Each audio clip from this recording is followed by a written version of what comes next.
qu'on l'utilise très facilement en le coupant en tranches pour faire entre autres des canapés, des toasts pour l'apéritif Oui, par exemple, hein, oui, ou bien oui. pour mettre en fines tranches dans une salade.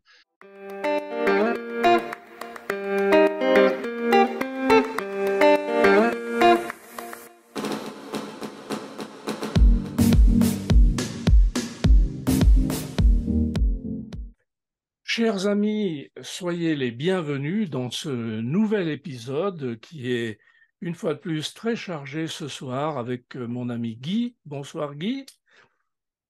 Nous Bonsoir a- Claude. Bonsoir, nous avons une soirée un petit peu exceptionnelle ce soir de par le sujet de la recette de ce soir et des actualités très nombreuses dont tu vas nous parler. Et si tu veux bien, Guy, nous allons commencer par ce chocolatier belge qui est un des meilleurs chocolatiers et pâtissiers du monde. Je te Alors laisse. tout à fait. Eh bien, nous apprenons, c'est une information qui date d'il y a quelques jours, nous apprenons qu'un certain Marijn Courtjens, alors c'est un nom flamand, donc il est un petit peu, je dirais, exotique pour les oreilles Oui, je francophones, n'osais en pas tout le cas prononcer. pour les oreilles de l'Hexagone, hein. En Belgique, on est habitué avec ce genre de nom, mais en Ouais, France, ça surprend un petit peu. oui, oui. Donc, notre ami Marijn Courtjens, qui est âgé de 40 ans et qui a un très très beau parcours jusqu'à présent d'un point de vue professionnel, vient d'être admis dans la Select Association donc des relais desserts. Alors les relais Oui, desserts, je dirais que c'est un petit peu à la pâtisserie l'équivalent des relais châteaux pour les hôtels-restaurants de ouais, charme et de qualité. ouais. Donc, c'est un club relativement, pas dire fermé, parce que il est au contraire ouvert sur le monde, mais je veux dire que il faut montrer vraiment patte blanche et surtout compétence pour pouvoir y entrer. Oui. Donc, ben, on est très content pour lui et notre ami Marraine officie à Gand, qui est une très très très très très belle ville que j'invite, disons dans laquelle j'invite tous nos amis français à faire un petit tour parce que c'est vraiment une jolie destination pour faire un city trip de quelques jours.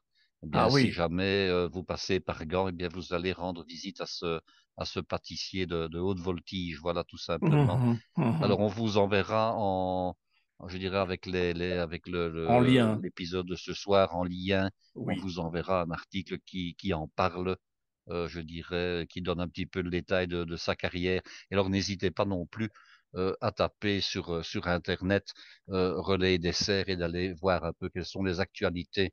Vous Oui. apprendrez que ce club très fermé malgré tout, mais qui est, comment dirais-je, fermé dans le sens où il est élitiste, hein, Ouais. euh, que ce club est ouvert, je dirais, c'est français à la base, hein, mais c'est ouvert sur le monde puisqu'il y a 19 nationalités qui sont représentées Ah oui. avec chaque fois les meilleurs pâtissiers de chaque pays ou de chaque région Mhm. concernée. Voilà. Oui. D'accord. Alors dis-moi, Guy, pendant qu'on est dans le chocolat, je crois que tu as une autre actualité à nous donner.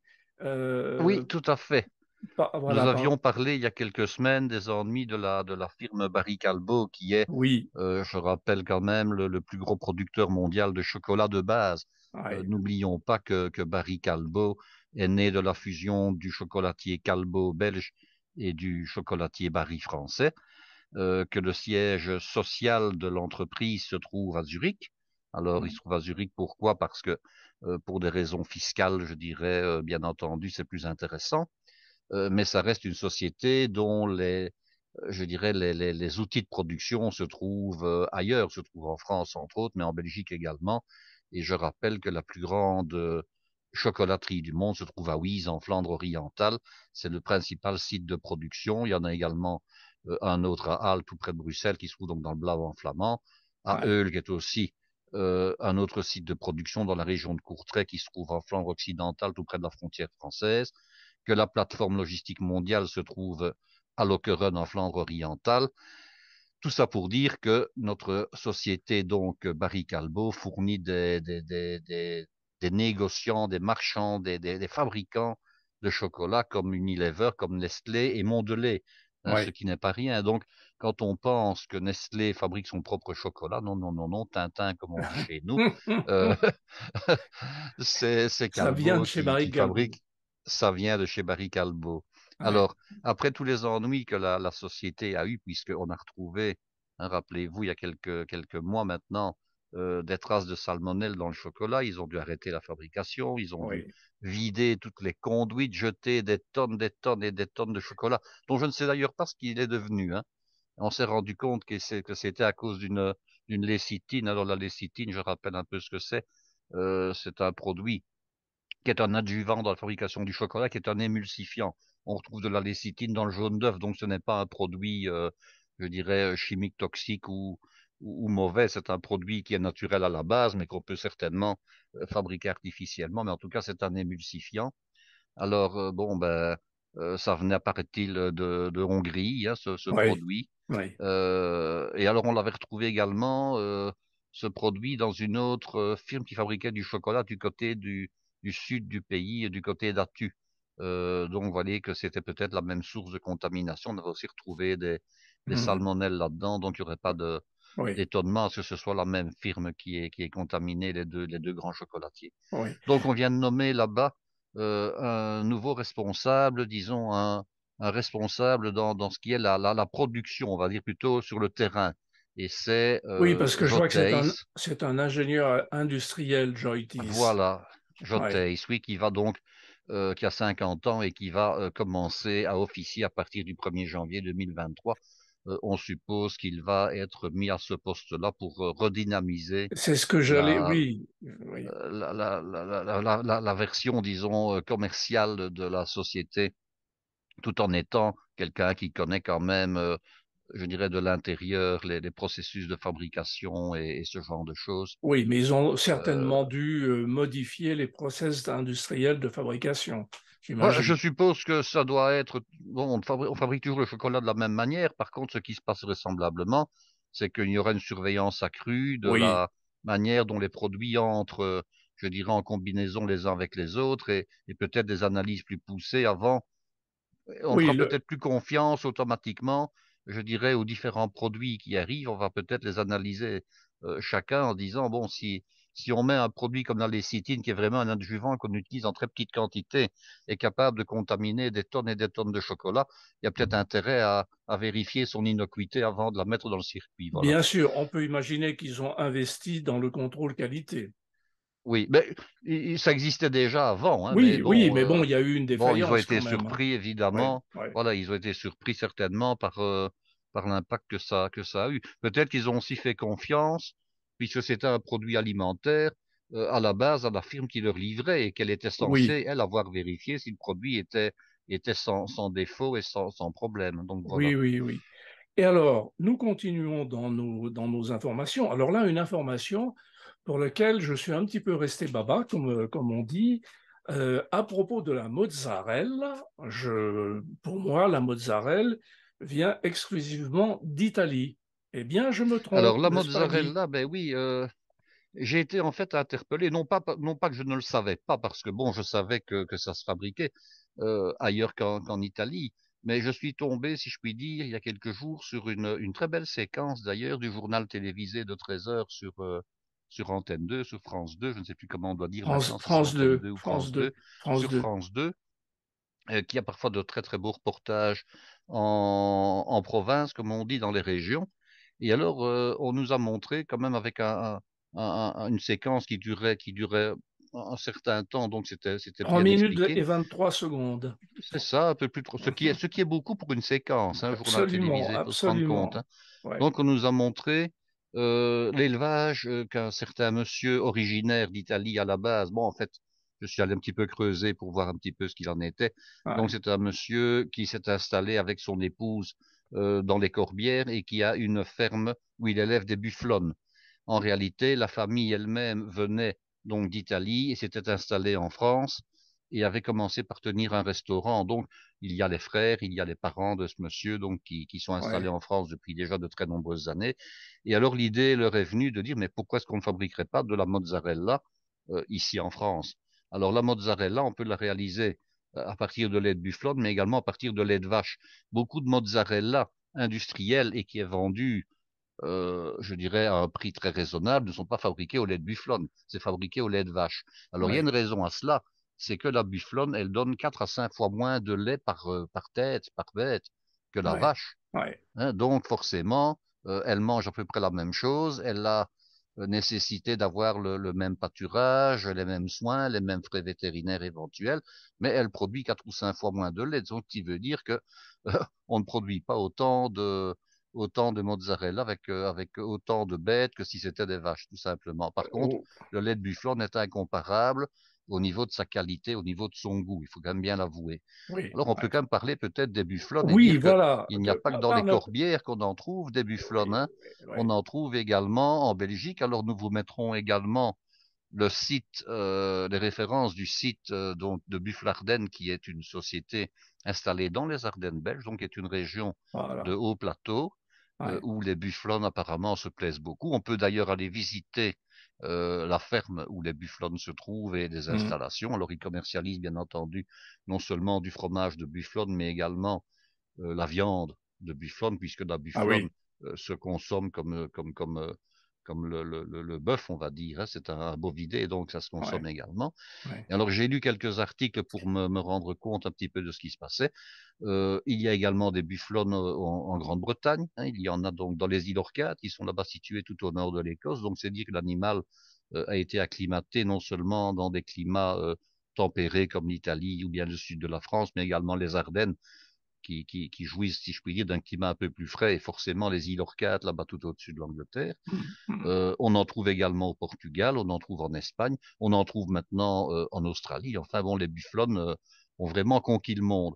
Oui, oui. Alors, quand on parle de bufflonnes, on raconte parfois aussi n'importe quoi. Et je suis tombé sur un article avec un journaliste qui ne vérifie pas très bien ses sources et qui racontait que ben, les bufflonnes étaient à la base originaires du milieu de l'Afrique. Ben oui, pas du tout. Il y a des buffles au milieu de l'Afrique, mais c'est une autre espèce. Alors, les bufflonnes que nous utilisons en Europe pour donner du lait sont des animaux extrêmement paisibles, extrêmement gentils, et qui nous viennent non pas d'Afrique, mais qui nous viennent de l'Asie du Sud-Est. Alors, vous allez me dire comment est-ce que ces bêtes sont arrivées chez nous en Europe? Eh bien, on a retrouvé des traces, très peu de traces écrites, mais par contre des traces archéologiques de ces bufflonnes dans la plus haute antiquité. Et l'idée que j'en avais toujours, que j'avais gardée de ce que j'avais lu il y a longtemps, c'est que c'est Alexandre le Grand, le fameux conquérant macédonien, donc situé là-bas, pour ceux qui ne le savent pas, au nord de la Grèce, qui a d'abord conquis la Grèce et puis qui a conquis l'Orient et qui s'est rendu jusque dans la vallée de l'Indus, aux confins de l'Inde, donc dans ce qui est actuellement le Pakistan. Et là-bas, il y avait des bufflonnes, des buffles donc qui étaient déjà domestiqués. Et ce seraient les soldats d'Alexandre le Grand qui auraient progressivement ramené ces bufflonnes d'abord sur la Turquie, et puis ensuite en Grèce même, et puis de Grèce en Italie. Donc c'est normal, ça remonte à la plus haute antiquité. Mhm. Alors les bufflonnes que l'on trouve en Asie sont des animaux, je dis les bufflonnes, mais ce sont les buffles en réalité, Les hein, les buffles, buffles oui. d'eau. Oui. Hein, alors il y a deux espèces de buffles là-bas en Asie. Il y a ce qu'on appelle les buffles de rivière et il y a les buffles d'étang. Alors bon, je suppose que la différence ne doit pas être importante, si ce n'est que c'est un animal qui adore se prélasser dans l'eau. Alors dans les parcs zoologiques que nous trouvons en Europe occidentale, quand il y en a, eh bien on leur a créé une petite mare dans laquelle ces bêtes très paisibles vont s'ébrouer de manière à éviter les parasites qu'ils Oui. pourraient rencontrer. Donc, en s'enduisant d'eau, de boue, de terre, les buffles se protègent donc des parasites. Alors, c'est un animal qui fait partie du zodiaque chinois, hein. Le buffle est un des 12 signes chinois. C'est un animal extrêmement paisible qui adore, je dirais, la compagnie des enfants. Alors, on pourrait voir une bête comme ça de 700, 800, 900 kilos, une tonne, hein, avec des enfants qui sont nichés sur son dos sans que ça ne pose de moindre problème. Ce qui n'est absolument pas le cas des buffles qu'on appelle les buffles de la cafrerie, qui sont les buffles africains. Alors, les Mhm. buffles africains sont tout sauf paisibles, ils sont au contraire agressifs, et ils font partie de ce qu'on appelle les, euh, les cinq, donc les Big Five. Alors, qu'est-ce que ça veut dire pour ceux qui font du safari autre que du safari photo en Afrique? Les cinq grands prédateurs, ou en tout cas les cinq grands trophées que les chasseurs aiment bien, je dirais, mettre au bout de leur fusil en Afrique, c'est d'une part le buffle, c'est d'autre part l'éléphant, c'est le rhinocéros noir, c'est le lion et c'est le léopard africain. Ce sont les cinq grands trophées que tout bon chasseur à l'ancienne, aimait bien avoir, je dirais, accroché dans son living ou dans son salon. Hein. Oui. Donc le buffle était tout sauf un animal paisible et se faire charger par un troupeau de buffles en Afrique est tout sauf je dirais, une sinécure ou une promenade de C'est pas santé. une promenade, D'autant, oui.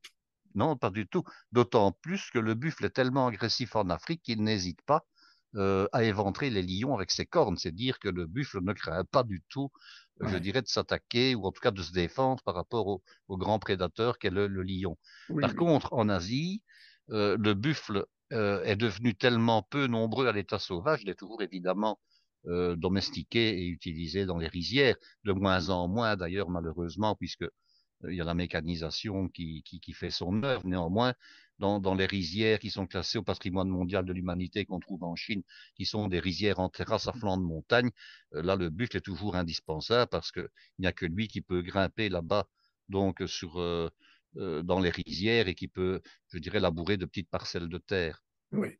Alors, il n'y a Mhm. plus, paraît-il, que 3500 buffles sauvages sur tout le territoire du Ah sud-est oui. asiatique. Alors, on le Mhm. rencontre dans le sous-continent indien, on le rencontre dans tout ce qui est la partie Vietnam, Thaïlande, Oui. Laos, etc. Et le sud de la Chine également. Et là, par contre, les buffles à l'état sauvage sont la proie de prédateurs comme le tigre quand il en reste aussi. Ouais. Donc, ils sont la proie à la fois du tigre, des crocodiles et bien sûr de l'homme qui lui n'arrange pas toujours les choses. Et alors le Mhm. buffle a un cousin là-bas en Asie, pardon, c'est le gaur. Alors le gaur est encore plus gros que le buffle, lui. Alors le gaur, c'est ce qu'on appellerait un buffle au carré, c'est-à-dire que lui, il pèse quasiment la tonne, hein, donc il est 150 à 200 kilos plus lourd Que le buffle. que le buffle. Et alors, le Gore a ce site particulier, c'est qu'il est beaucoup plus nombreux dans le sens où on a encore une trentaine de milliers d'individus à l'état sauvage. Mhm. Alors, on peut le domestiquer avec un peu plus de difficulté que le buffle, il est un peu moins placide, mais on peut surtout le croiser avec les bovidés traditionnels comme les bœufs, disons, d'Europe. Hein. Ah oui. Donc, alors, il y a une raison à cela. C'est que, par exemple, la gestation du buffle lui-même dure à peu près 11 mois, tandis Mhm. que celle du Gore dure 275 jours, c'est-à-dire à peu près 9 mois. Or, la Ouais. vache a une gestation de 9 mois également. Ouais. Ouais. Donc, je pense que le fait qu'on puisse croiser les deux espèces entre elles provient du fait, entre autres, justement, que les durées de gestation Sont identiques. sont Oui. très proches Oui. et identiques, de Ouais. sorte que il y a beaucoup plus peut-être de gènes identiques entre le Gore et les vaches, disons, occidentales qu'entre le buffle et la vache occidentale. Alors, autre Mhm. différence entre le Gore et le buffle, outre la taille, c'est que le Gore, lui, il se prélasse pas dans l'eau. Alors, il a bien sûr besoin d'eau pour s'abreuver, mais il ne trouve pas plaisir à aller passer son temps à se vautrer dans les mares, dans les rivières, dans les étangs.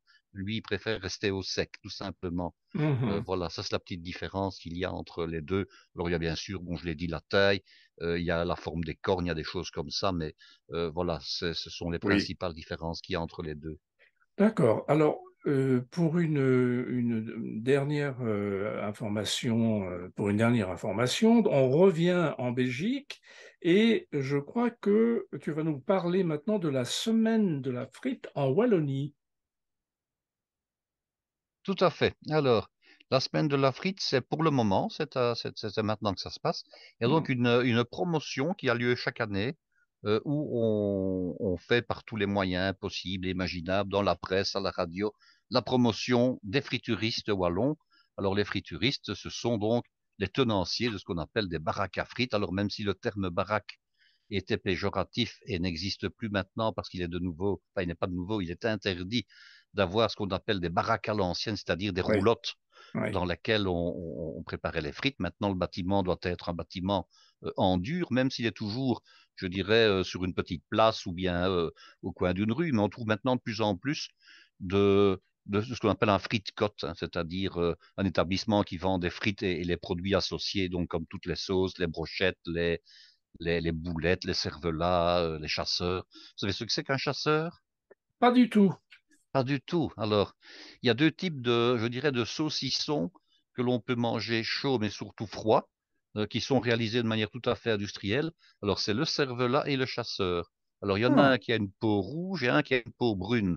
Alors, traditionnellement, les cervelas qu'on trouve également en Suisse. Hein. Le cervelas, ça se trouve également en Suisse. C'est, paraît-il, le plat national suisse quand on le prépare d'une certaine manière, et j'en reparlerai un jour. Donc le cervelas était anciennement réalisé avec de la viande et aussi de la cervelle de bœuf, d'où son nom, ou de la cervelle de cheval. Oui, de son Par nom contre, le cerf-volant. chasseur, oui, voilà. Par contre, le chasseur, lui, il était réalisé à partir de viande de cheval et il est fumé. Hmm. Voilà. Alors, Mhm. il ne faut pas toujours être trop curieux et demander ce qu'il y a là-dedans, hein, Oui, parce que c'est un produit industriel. Alors, bon, il vaut peut-être mieux parfois, il est émulsionné, il est moulu très finement, donc on ne voit plus ouais, grand-chose. Pour le dire honnêtement, ça ressemble un petit peu à la chair qu'on trouve dans le saucisson de Paris. Hein. Vous connaissez le ouais, saucisson de ouais, Paris? Hein, c'est un saucisson qui est fait de morceaux de viande moulus finement, dans laquelle on remet parfois des morceaux, je dirais, de viande maigre et parfois même des champignons. Voilà, ça c'est le saucisson de Paris. Eh bien, mhm. les cervelets et les chasseurs, c'est un peu la même farce, la même Et, préparation. Ça et, ressemble un peu aux saucisses de Francfort, mais en gros, finalement. d'accord. Et pourquoi ce nom de chasseur, tu sais? Ah, ben parce que je pense que c'était un petit saucisson. C'est pas très grand, hein, ça fait 12, 13, 14, 15 centimètres de long pour un diamètre Oui. de 4 centimètres et demi. C'est le Ah, genre de saucisson qu'on mettait dans un petit papier et qu'on mettait dans sa poche pour aller chasser, tout simplement. Et alors, le fait qu'il soit fumé donnait un peu cette allure un peu plus rustique, un peu hmm, plus, allez, hmm. on va dire, plus sauvage, plus traditionnel. Et bon, on Oui, suppose que les chasseurs pouvaient prendre ce petit saucisson dans leur poche et ils mortaient deux, trois fois dedans en cours de matinée, au oui, moment où ils avaient un peu oui. mieux le temps, voilà. D'accord, ok. On a tout dit pour les infos, Guy? Ben, disons qu'on a dit l'essentiel, on a fait un On petit a dit résumé l'essentiel, de oui, ce on qui n'a se jamais passe, tout hein. dit, mais oui, oui, oui, Voilà. tout à fait. Alors, Alors, ben, venons-en. on invite nos auditeurs à se rendre sur les différents sites Oui, qu'on leur laisse en lien et puis ils peuvent voilà, je aller vais faire un mettre petit peu tous de les liens lecture de ce dont Guy a à leur parlé, aise. il y a pas de Voilà. souci. Alors, Et vous venons-en à pourrez notre... revoir, pour ceux qui ne l'ont pas vu, la séquence du journal télévisé d'Antenne 2, hein, de France Oui, 2. oui, oui. Guy, maintenant tu nous parles de cette recette qui est l'entrée de notre repas de réveillon, à savoir les entrées foie gras. Alors, l'entrée foie gras, bon, ben, c'est une entrée que vous pourrez réaliser en mise en place, c'est-à-dire donc à l'avance. Vous ne serez pas forcément tenu d'être là, je dirais, à vos fourneaux au tout dernier moment. C'est une recette que j'ai déjà réalisée justement pour un réveillon de Nouvel An, si mes souvenirs sont bons. Ce n'est pas très coûteux et ce n'est pas très difficile non plus. Donc, ça a deux gros avantages. C'est que c'est à la portée de tout le monde. Alors, qu'est-ce qu'il y a dans cette entrée? C'est une entrée qui est froide, mais qui se réalise au départ en mise en place à partir d'éléments chauds, hein, soyons clairs. Hmm. Il faudra quand même un petit peu cuisiner, hein. Alors, Oui, il n'y a que trois grands produits. En gros, il y a d'une part le foie gras que vous allez acheter sous forme de tube. Alors, vous pouvez l'acheter également sous une autre forme, mais sous forme de tube, vous avez deux qualités. Vous avez une qualité, je dirais, un petit peu plus chère. Alors, bon, pour vous dire tout, la Berry, je cite la marque en fabrique, elle est un peu plus chère que les produits plus courants. Euh, Tout ça dépend en fait de la qualité du foie gras qui se trouve dans le tube. Vous pouvez très bien trouver, comme chez la Berry, à la fois ce qu'on appellera du foie gras tamisé et des morceaux, hein. Alors les tubes sont des tubes en plastique qui font une trentaine de centimètres de long pour à peu près 3 centimètres et demi de diamètre. C'est cuit vraisemblablement à la vapeur. C'est impeccable, ça se garde plusieurs semaines au réfrigérateur. Vous pouvez même les congeler sans aucun problème. C'est un produit qui n'est pas un produit de très haute voltige, mais par contre, on l'utilise très facilement en le coupant en tranches pour faire entre autres des canapés, des toasts pour l'apéritif, oui, par exemple, hein, oui, ou bien oui, pour mettre en fines tranches dans une salade. oui. Alors, quand il est congelé, il est très facile à couper parce qu'à ce moment-là, on peut en faire des copeaux. Donc, si vous faites une salade un jour avec des copeaux de foie gras, vous pouvez très bien prendre ça, congeler votre tube et ensuite le couper extrêmement finement. Mais Mhm. pour l'entrée que nous allons faire aujourd'hui, il va être aussi utilisé, je dirais, en morceaux d'à peu près 3 centimètres et demi, maximum 4 centimètres de hauteur. Alors, je vous parlais de différentes qualités parce que vous avez des qualités un petit peu différentes où le foie gras coûte un peu moins cher, toujours avec la même présentation. Mais à ce moment-là, nous avons plus affaire à des morceaux, je dirais, tamisés, mixés, où vous trouverez nettement moins, voire pas du tout, de morceaux, je dirais, où le foie gras apparaît dans sa texture d'origine. Ce n'est Mhm. pas grave. Hein, tout ça dépend du prix que vous voulez mettre, mais les deux sont possibles. Bon, maintenant, ce n'est pas ce qui va vous coûter le plus cher dans le menu. Vous pouvez très très bien prendre, je dirais, la meilleure qualité. Ce ne sera pas une dépense excessive pour autant. Hein. Alors, avec Mhm. un tube, vous allez faire facilement six couverts, voire 8 couverts. Hein. Donc, ce n'est pas une dépense, trop onéreuse. Oui, Alors, oui. vous avez besoin de pain d'épices. Alors, le pain d'épices, en Belgique, c'est une véritable institution et on le trouve, je dirais, réalisé de manière tout à fait industrielle, encore plus que de manière artisanale. Alors, dans les versions industrielles, c'est un pain d'épices qui peut être de plusieurs types aussi. Vous avez plusieurs marques. C'est un pain d'épices qui est prédécoupé. Alors, quand j'en achète, j'achète le pain d'épices prédécoupé en portions de 2 tranches. Pourquoi? Parce que le fait qu'il soit prédécoupé et emballé plutôt que prédécoupé et entier fait que quand vous en achetez, vous pouvez l'utiliser au fur et à mesure de vos besoins. Et ça, c'est très intéressant, évidemment. Hein. Parce que quand il est emballé par 2 petites tranches à la fois, c'est ce qu'on donne souvent aux enfants pour leurs 10 heures ou leurs 4 heures lorsqu'ils vont à l'école. Mhm. Hein. Donc, on donne un petit emballage comme ça de 2 tranches. Alors, forcément, vous avez moins de gaspillage quand vous achetez sous cette forme-là. Vous n'utilisez que, je dirais, ce dont vous avez besoin. Tandis que quand vous achetez le pain d'épices complet tranché, ben, vous devez l'utiliser dans un délai raisonnable. Oui. Donc, voilà, pain d'épices réalisé au miel. Alors, comme le nom l'indique, je dirais, c'est un pain, mais quand on dit pain, ce n'est pas comme le pain avec lequel on va déjeuner le matin. Hein. C'est plutôt une pâtisserie, c'est plutôt un cake en réalité, réalisé avec du miel à la place du sucre. Au départ, de la farine de seigle. Actuellement, c'est de la farine de blé traditionnelle. Et alors, toute une série d'épices. Quelquefois, on vous donne des recettes et on vous dit, voilà, vous prenez de l'épice à spéculoos. En réalité, ce n'est pas de l'épice à spéculoos parce que le pain d'épices n'a pas exactement le même goût que le spéculoos. Il a encore un autre goût. En fait, dans le spéculoos, on trouve comme épice dominante de la cannelle. Mhm. Ça, c'est ce qui caractérise le spéculoos. Alors, dans le vrai spéculoos, il y a bien sûr d'autres épices. Hein. Il y a du clou de girofle, il y a de la noix de muscade, il y a du gingembre, etc. Par contre, dans le pain d'épices, on va plutôt trouver, comme épice dominante, on va plutôt trouver des notes de gingembre, des notes de clou de girofle, des notes d'anis également, Oui. ce qu'on trouvera moins dans le spéculoos. Vous voyez la différence entre les deux? On a un côté plus anisé dans le spéculoos et un côté plus cannelle dans le pain. Pardon, Mhm. je recommence. On a un côté plus cannelle dans le spéculoos et un côté plus anis gingembre dans le pain Dans d'épices. le pain Voilà. d'épices, oui. Oui. Donc D'accord. voilà, il vous faut du pain d'épices. Et alors maintenant un fruit, soit des pommes, soit des poires, éventuellement, pourquoi pas un mélange des deux, avec une variété de pommes qui tient en petits cubes à la cuisson, qui ne tombe pas Mhm. trop en compote.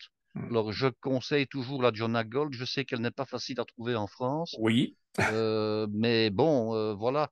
À défaut, la Golden. La Golden aura à peu près les mêmes caractéristiques. La Jonathan aussi, forcément. La Jonah Gold, pour moi, est meilleure parce qu'elle est plus Oui. équilibrée, pardon. Trouver une pomme qui est une pomme à cuire, mais qui ne tombe pas trop facilement en compote. Si vous prenez de la Boscop, par exemple, vous avez une pomme qui va tomber en compote très rapidement. Or, ici, on a besoin d'avoir les dés de pommes. Alors, si vous ne trouvez pas dans les pommes que je viens de vous dire, prenez éventuellement de la Granny Schmidt, tout en sachant que la Granny Schmidt est un petit peu plus dure et un peu plus sûre. C'est une pomme au départ qu'on mange au couteau plutôt que de la cuire, hein, la Oui. Granny. Mais Oui. ça pourrait éventuellement aller. Il faut en fait une pomme je dirais, de consistance intermédiaire entre les pommes dites de couteau et les pommes dites de compote. Il Mhm. faut une pomme qui se cuise facilement, mais qui pour autant ne tombe pas en purée. Alors, D'accord. la recette n'est vraiment pas compliquée du tout. Vous avez besoin de petits cylindres qu'on appelle sous toutes sortes de noms. Ce sont ces petits cylindres en porte-pièces qui font à peu près 6 centimètres de diamètre pour 6 centimètres de haut. Vous avez besoin d'un cylindre par personne. Vous allez me dire, oui, mais bon, si maintenant j'ai 12 couverts, comment je fais? Je ne vais quand même pas en acheter 12. Mais non, vous travaillez avec 6 cylindres à ce moment-là. Vous démoulez, puis vous faites le montage pour les 6 autres. Hein. C'est comme ça Mhm. qu'on va Mhm. travailler. Mhm. Alors, la technique n'est pas compliquée. Avec une tranche de pain d'épices, vous faites généralement un couvert, c'est-à-dire que vous allez à l'emporte-pièce découper la base dans le pain d'épices pour avoir votre socle. Donc, si maintenant vos tranches de pain d'épices ne sont pas suffisamment grandes, c'est pas un problème. Vous en mettez deux de manière contiguë, l'une à côté de l'autre. Et en principe, vous arriverez à découper votre socle de pain d'épices. Vous allez me dire, mais qu'est-ce qu'on fait avec les chutes? Je vous expliquerai après ce que vous pouvez en faire, pas de souci. Donc, vous découpez vos socles, vous ne démoulez pas, vous laissez votre pain d'épices dans le fond du moule. Vous prenez le foie gras et vous découpez, je dirais, un petit cylindre de foie gras qui aura une taille inférieure d'à peu près 1 centimètre à celle de la hauteur totale de votre cylindre. Donc, vous regardez quelle est la hauteur donc, dont vous avez besoin. Généralement, si ça fait 6 de haut, considérez que la tranche de pain d'épices va faire 7-8 millimètres. Il va donc vous rester 5 bons centimètres au-dessus jusqu'au niveau du cylindre. Eh bien, vous coupez un morceau de foie gras qui aurait 4 centimètres de long. Mhm. Est-ce que je me suis bien fait comprendre? Donc, Oui, de manière à ce qu'il n'atteigne pas le niveau supérieur de de votre moule, l'emporte-pièce. Oui, de votre emporte-pièce. oui, oui. Alors, vous avez besoin maintenant de réaliser donc vos pommes ou vos poires. Alors, la remarque que j'ai donnée pour les pommes est valable pour les poires, une poire à cuire, mais qui reste également en forme. Vous coupez des petits dés. Alors, comment vous faites pour couper des petits dés? Ils ne doivent pas être trop gros ni trop petits. Je dirais qu'ils doivent avoir une taille à peu près de 5-6 millimètres de côté. Alors pourquoi? Eh bien parce que l'histoire, c'est qu'une fois qu'ils vont être cuits, vous allez devoir les mettre entre le bord de votre cylindre et votre foie gras d'une part, et également au-dessus du foie gras. Et vous allez devoir lisser tout ça. Donc, si vous faites des dés de pommes qui sont trop gros, vous aurez du mal à les faire tenir, hein, Mhm. entre le cylindre et le foie gras. Et alors, ils vont, je dirais, tomber dans tous les sens quand vous allez retirer votre cylindre. Et le but, c'est qu'il reste en forme de tour, votre entremets. Donc, il ne se démonte pas. Oui. Alors, comment vous faites? Bon, d'abord, vous prenez, je vais prendre l'exemple avec les pommes, mais ce sera le même pour les poires, évidemment, hein. Vous Mhm. prenez votre pomme, vous la coupez en quatre, hein, donc ensuite, vous épluchez le quartier, vous enlevez le pépin, le cœur, les matières fibreuses qui se trouvent au centre de la pomme avec votre couteau, et vous mettez votre quartier de pomme sur la planche avec un couteau aiguisé. Là, il faut vraiment avoir un bon couteau, hein, soit un couteau d'office, soit un couteau filet de sol. Vous coupez d'abord des tranches verticalement, tout en maintenant les tranches ensemble, hein, elles ne doivent pas se Oui. défaire. Ouais. Ensuite, vous donnez un quart de tour, vous recoupez des tranches dans l'autre sens, vous allez avoir des espèces de frites, on est bien d'accord. Mhm. Et puis vous donnez de nouveau un quart de tour et vous coupez transversalement, vous allez obtenir des petits cubes. Voilà. À D'accord. vous, au moment où vous coupez vos tranches, de faire des tranches d'à peu près 6 millimètres d'épaisseur. Faut pas Oui. prendre Ah sa oui. règle, hein. Je dirais que Oui. c'est une question d'œil, tout simplement, hein. Et on Des fait petits des petites cubes. tranches régulières Ouais. et on aura des petits cubes réguliers à la fin. Ouais. Alors, qu'est-ce qu'il en faut? Ben, comptez pour être à l'aise l'équivalent d'une demi-pomme. Voilà, vous allez me dire, ça dépend de la taille de la pomme, évidemment, mais comptez qu'il faut à Oui. peu près une demi-pomme par personne. Bon, s'il vous en manque un petit peu à la fin, ce n'est pas un problème. Vous repelez une pomme. Si maintenant vous en avez trop, vous trouverez bien une utilisation Oui, oui, oui. pour manger la cuillerée de pommes qui vous restera, hein. Un peu de beurre dans une poêle incollable, on met sur le feu. Quand le beurre mousse, on ajoute ou les pommes ou les poires. On peut ajouter un tout petit peu de sucre ou un tout petit peu de cassonade, il n'y a pas de problème. On peut ajouter un petit peu d'épices également. Vous pouvez mettre un tout petit peu d'épices comme celles que je viens de citer, un peu de cannelle, un peu de gingembre, un peu de noix de muscade, éventuellement un peu de cardamome, hein. La cardamome verte, c'est génial, Oui. surtout avec les Oui. poires, J'adore. même avec les pommes. Mais Ouais. voilà. Donc, vous ajoutez un tout petit peu d'épices si vous le souhaitez et vous faites revenir vivement tout en gardant à vos fruits une consistance, un rien al dente. Oui. De fait, ça ne doit pas tomber en compote, hein, on est bien Ouais. d'accord, hein. Ouais. Donc, vous faites sauter vivement vos fruits. Vous pouvez même les flamber avec un petit peu de calvados ou un petit peu de cognac pour ce qui est donc des pommes, éventuellement un peu d'alcool de poire pour ce qui est des poires, mais vous pouvez mettre également du rhum, il n'y a pas de problème. Enfin, disons que le rhum va s'associer peut-être un peu moins avec ces deux Ouais. fruits-là. Ouais. L'idéal serait quand même le calvados pour les pommes, hein. Oui. Oui. Vous flambez si vous le souhaitez, mais ce n'est pas une obligation. Et puis, quand c'est encore chaud et que c'est légèrement sirupeux parce que vous aurez le sucre qui sera intervenu dans l'aventure et qui va donner un petit peu de liant aux divers morceaux de fruits, eh bien, vous garnissez vos cylindres avec une cuillère et vous tassez bien sur les côtés surtout pour qu'il n'y ait pas d'endroit qui soit vide, qu'il n'y ait pas de trou, hein. Oui. Alors, vous remplissez vos cylindres et puis avec un petit couteau spatule, et si vous n'en avez pas, vous prenez un couteau de table ordinaire, vous lissez bien le dessus pour que ce soit bien plat, et puis vous mettez le tout, je dirais, dans un endroit frais, au réfrigérateur si possible, pour que ça prenne et que ça durcisse. Voilà, tout simplement. Très bien. Alors, vous allez me dire si maintenant vous avez moins de cylindres que ce que vous n'avez de convives, hein, ça peut bien entendu arriver. Bon, on fait en deux fois, Vous faites puis durcir, vous le faites en deux fois, vous faites durcir une oui, première fois, hein. Ensuite, vous démoulez avec précaution. Alors, pour démouler, généralement, ces cylindres sont vendus avec un petit poussoir. Et oui, on trouve une espèce de petite palette ronde avec une petite anse qui oui. permet donc de maintenir par le dessus le produit tout en enlevant délicatement le cercle. Il n'y a Hmm. pas de problème, ça ne colle pas. Ce n'est pas un produit qui adhère je dirais, à la surface du cylindre. Donc vous ne devez pas enduire avec de l'huile ou du beurre ou je ne sais Oui, quoi. oui, oui, Ce n'est pas nécessaire, ça se démoule facilement. Par contre, il faut un petit peu de dextérité au moment du démoulage, à savoir que il faut y aller avec précaution, de manière à ne pas faire s'écrouler l'édifice, si je peux dire, hein. Hmm, hmm, Donc vous hmm. démoulez avec précaution et puis vous recommencez. Voilà, vous gardez ça bien au frais jusqu'au moment de servir. Et alors par contre, au moment de servir, vous allez devoir les prendre avec une palette à poisson en métal. Alors je Oui, dis en métal, pourquoi? Parce qu'elles sont souvent très très fines.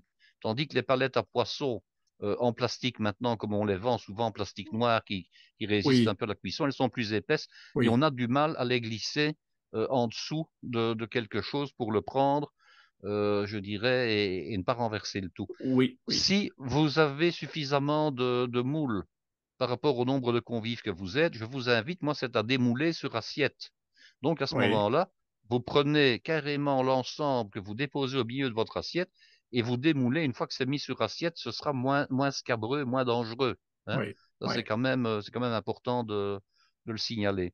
Hmm, hmm, hmm. Alors, autre petite remarque, une fois qu'on a fait ça, on va mettre un petit accompagnement. Alors, quelques petites feuilles, mais vraiment, je dirais vraiment avec parcimonie, quelques petites feuilles de salade mélangées, jolies. On prend éventuellement des herbes de couleur, hein, comme par exemple les fameuses pousses dont j'ai déjà parlé, où on mêle un petit peu de pousses de poireaux, un peu de pousses de chou rouge, un peu de pousses de radis, deux, trois feuilles, une feuille de roquette, un petit morceau de barbe de capucin, un petit morceau, une petite lanière de feuilles de chicon, un petit morceau de feuilles de chêne, très très peu. Il en faut vraiment très très peu Hmm, hmm. que vous mettez autour de l'assiette pour faire une espèce je dirais, de collier non attenant à votre entrée. Il faut vraiment le mettre entre le bord de l'assiette, entre l'aile de l'assiette et votre tourelle de foie gras aux pommes. Oui, oui, oui, Un petit peu d'huile, un petit peu de vinaigre, quelques gouttes de vinaigre balsamique, éventuellement quelques gouttes de crème de vinaigre balsamique, ça tient oui, bien, ça fait un joli oui, dessin. oui, oui. Un rien de sel, un rien de poivre, un tout petit filet. Vous pouvez faire votre vinaigrette à part, évidemment, et puis la mettre délicatement sur l'ensemble avec une cuillère à entremets, de manière à ne pas en mettre partout. Et vous avez votre entrée qui est terminée, qui ne demande plus qu'à être dégustée. Dis-moi, Guy, Alors, pour que ce soit, oui, oui, je termine, pour que ce soit agréable à la dégustation, laissez quand même tempérer quelques minutes. Il ne faut pas laisser alors, tempérer pendant une demi-heure, hein, mais je dirais pendant 3, 4 minutes, le temps de dresser, que ce ne alors, soit pas glacé en tout cas, voilà, oui, c'était ce ce soit que un je tout petit voulais te peu dire, et tempéré. j'allais te dire, est-ce que ça te choque si je les passe à 60 degrés au four pendant 5 minutes? Ça ne me choque pas, mais je ne vois pas l'intérêt Ben, parce que, pour ne pas manger, pour ne pas que ce soit froid. oui, ben alors j'allais dire, bon, ça peut se faire, mais moi j'aurais plutôt préféré, j'aurais un peu peur que ça ne s'écroule après, c'est ça mon problème. J'aurais plutôt tendance à dire, laissez-la à ce moment-là tempérer un petit peu à température ambiante pendant une dizaine de minutes en cuisine, Ouais, et ouais. alors ce ne sera pas glacé, voilà. Oui, voilà, c'est pour éviter que ce soit glacé. On est un soir de réveillon, donc il fait froid dehors. Une entrée foie gras, bon, tu vois, c'est hein, c'est à Maintenant, température. le foie gras, quand on mange du foie gras traditionnel, bon, on le sert, je dirais frais, et puis après, on le laisse tempérer dans l'assiette à table et on le tartine sur son toast ou sur son pain grillé Absolument. au dernier moment, hein. Bon, je le Alors, sors une heure par quoi, avant, oui. par quoi pouvez-vous remplacer le pain d'épices si vous n'en trouvez pas? Parce que ce n'est pas Oui, forcément on facile. peut le faire soi-même, le pain d'épices aussi, On hein. peut le faire soi-même, mais on peut Ah aussi oui. utiliser de la brioche, tout simplement, hein. Oui, On oui, peut utiliser de la brioche qu'on va toaster à ce moment-là, oui, et puis qu'on va découper à l'emporte-pièce. oui, Alors, oui, si vous toastez la brioche, vous devez la laisser refroidir avant de faire le montage, et oui. pour éviter qu'elle ne se remouille outrageusement, vous la tartinez avec un petit peu de beurre mou. Ah oui, Ça évitera d'accord. qu'elle ne se ramollisse avec le jus de pomme, par exemple, hein. Ça va faire Oui, un obstacle entre oui, le jus de pomme c'est et vrai. et la brioche, hein, c'est de mettre un petit Mhm. peu de beurre froid tout simplement. Ouais, ouais, Alors, d'accord. qu'est-ce qu'on boit avec tout ça? Et Ça, c'est une bonne absolument, question, ça. oui, Hein, bon, comme d'habitude, hein. comme Ben d'habitude. évidemment, vous avez mis des épices, mais prenez un vin qui est épicé, prenez un Gewürztraminer par exemple. Vous avez à la fois le foie gras qui s'accorde très bien avec le Gewürztraminer et alors les épices qui s'accordent aussi avec le Gewürztraminer, éventuellement un Jurançon. Ça peut très bien Oui, fonctionner également. Voilà. oui. Oui, le Jurançon n'a pas trop mon assentiment. Je le trouve vraiment sucré. Ah, il y a des Jurançons qui le sont moins. Ouais. En fait, il y a en Jurançon une très belle palette de vins. Il y a très peu de vins secs hein, dans ce coin-là, mais il y en a également. Mais vous avez des vins qui ne sont pas forcément trop liquoreux. Vous pouvez avoir Mm. du très liquoreux, mais vous pouvez avoir du moins liquoreux aussi. Il n'y a pas de problème. C'est comme dans les Gewürztraminer, hein. Vous avez Oui. des Gewürztraminer qui sont nettement moins chargés en sucre. Vous avez des Gewürztraminer qui le sont un peu plus, d'autres qui le sont beaucoup.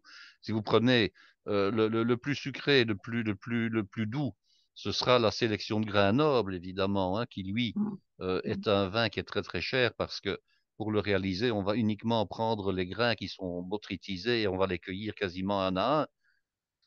Mm. Tandis que quand on prend un Gewürztraminer un petit peu plus courant, bon, ben, on a vinifié l'ensemble de la grappe, même si toute la grappe n'a pas été botrytisée, par Oui, exemple, hein. oui, oui, oui, oui, absolument. Ah, d'accord. Et alors, pour ceux qui aiment vraiment les vins très, très sucrés, très aromatiques, vous avez tout ce qui est Eiswein, les Oui, vins de glace oui, allemands et oui, autrichiens. On oui, trouve des splendeurs dans ces vins-là, évidemment, hein. oui, absolument. Oui, alors pour ce genre d'entrée, tu vois, moi, je prends bien un bon whisky. Ah, ça c'est encore autre chose, évidemment. Oui. Quand on Ah. commence à attaquer leur pas de réveillon avec des alcools, des drogues dures dès le départ, euh, Non, mais bon, bon, c'est. ça augure du reste du repas. Alors pourquoi pas du haggis après, et puis après de nouveau du whisky avec le haggis à ce moment-là. Oui, oui, avec. Non, On mais peut toujours rêver. on n'a pas besoin d'en boire beaucoup, hein. Mais, Non, non, tout à fait, tout mais à un fait. bon whisky à la fois léger et fruité. Mais à ce moment-là, je vous dirais que si vous avez flambé, par exemple, vos pommes Ah avec du oui. Calvados, buvez un Calvados à Ah ce non, mais moment-là. bien sûr, Ce bien sera, sûr. ce Oui, sera oui, beaucoup plus en accord. oui, oui. J'ai un souvenir ému d'un whisky suédois que j'avais acheté à la Maison du Whisky à Paris, pas très loin de la Madeleine, euh, qui était léger et fruité. Ça te réveillait les papilles et c'est une vraie merveille. Avec cette entrée-là, je sens le whisky passer par-dessus le foie gras, tu vois. Pourquoi pas?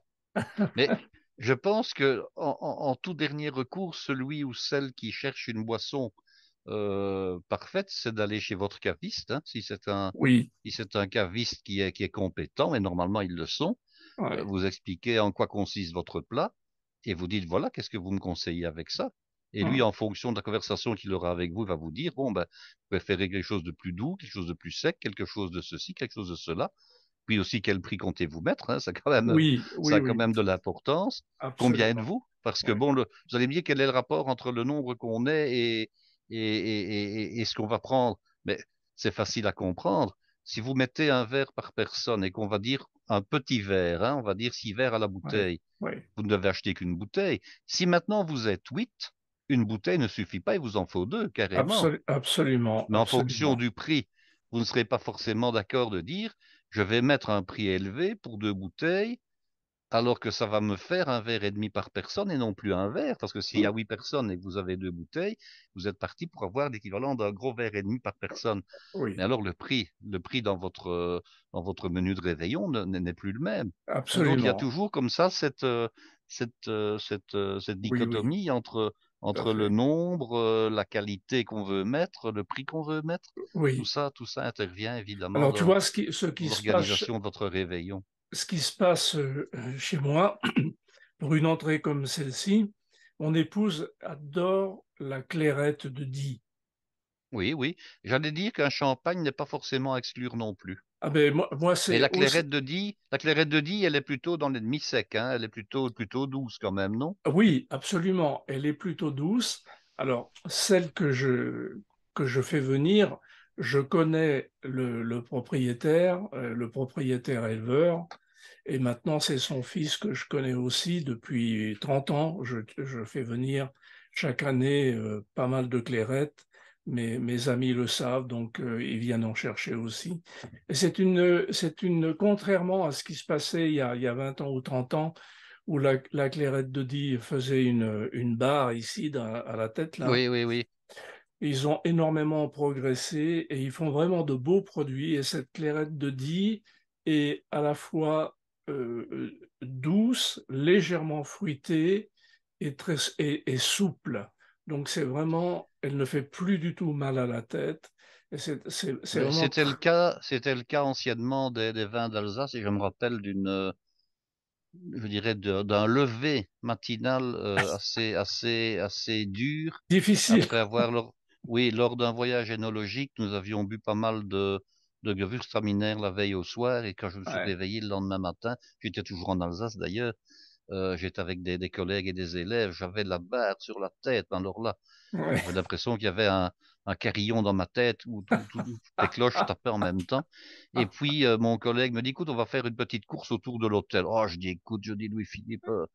Alors là-dessus, on a fait une petite course, hein, un petit trot comme ça, de quelques centaines de mètres. Eh bien, je peux vous dire que mon mal de tête est passé Oui, instantanément. Il y a oui, eu une espèce de... Parce qu'on sait à quoi c'est dû, en fait, ce mal de tête, hein. C'est dû à je dirais, une restriction, à une contraction des vaisseaux sanguins dans le cerveau, et oui, qui est dû justement au soufre qu'on a mis dans les oui. vins Au pour en sulfite, oui. garantir, le Ouais, sulfite, hein, c'est du soufre ouais, qu'on ouais, a mis dans les vins pour en garantir l'état sanitaire. oui, Et alors, ouais, vous avez cette constriction des vaisseaux sanguins, qui, ouais. lorsque vous faites un petit cross, évidemment, vous faites pomper le cœur, hein, donc vous avez une espèce de dilatation des vaisseaux, et bien le mal de tête était terminé, il était parti. Absolument, Donc, absolument. quelquefois, il y a des remèdes parfois plus simples que Oui, prendre de l'aspirine et de rester avec des glaçons dans oui, le fauteuil toute la matinée. oui, Alors, oui. un autre vin qui pourrait fonctionner avec ça, ce sont les baumes de Venise. Alors, il Ah y a aussi oui, plusieurs types de baumes de Venise. J'en ai bu lors d'un oui, voyage en Côte-du-Rhône, qui est d'ailleurs un de mes meilleurs souvenirs énologiques.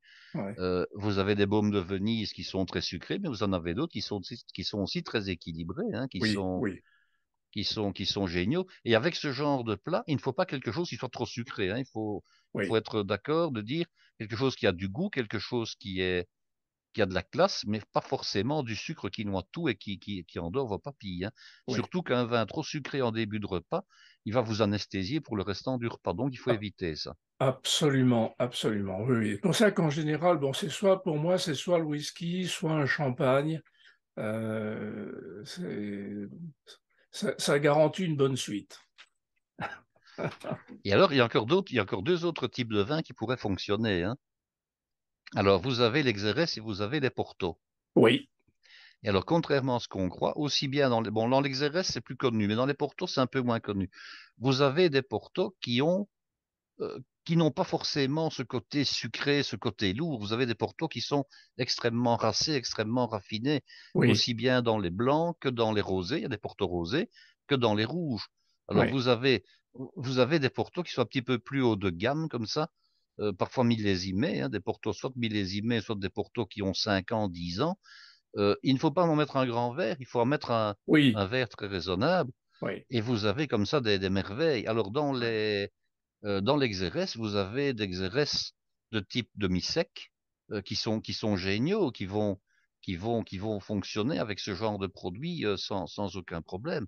oui.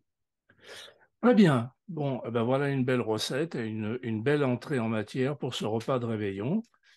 As-tu quelque chose à ajouter, Guy, sur cette belle Mais je entrée? pense que pour les repas de réveillon, nous avons à peu près tout comme ça, hein. Nous avons tout. Nous avons tout. Alors, je ne sais plus, on va peut-être rappeler un petit peu tout ce que nous avons. Nous avons une entrée froide, nous avons un dessert, nous avons un plat principal. Oui, Si mes souvenirs sont bons, nous avons aussi une entrée chaude. oui, oui, oui. Donc voilà, Oui, oui. Et puis nous on a avons tout ce qu'il nous le faut. lièvre.